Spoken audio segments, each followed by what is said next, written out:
तर आज होतं लग्न आणि मी अशी गडबडीत तयार झाले ना, काही शूट वगैरे करता नाही आलं. सकाळपासूनच इतकी गडबड चालू होती ना, काहीच मला मोबाईल सुद्धा हातात घेता नाही आला.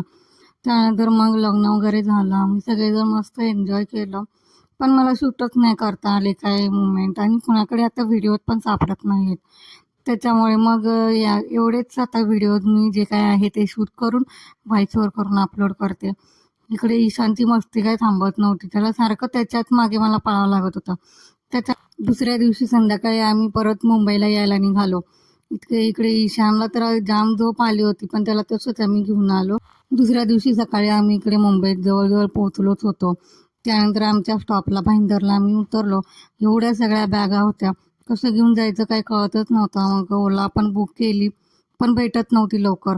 खूप वेळ लागला आम्हाला घरी पोचायला. तरी पण ईशान शांत बसतच नव्हता. त्याला जाम भूक लागली होती. घरी आल्यानंतर हा असा काही पसारा पडला होता. तर लग्नाच्या दिवशीचं जास्त काही शूट करताना चॅनलला सबस्क्राईब करा. पुन्हा भेटूया पुढच्या व्लॉगमध्ये.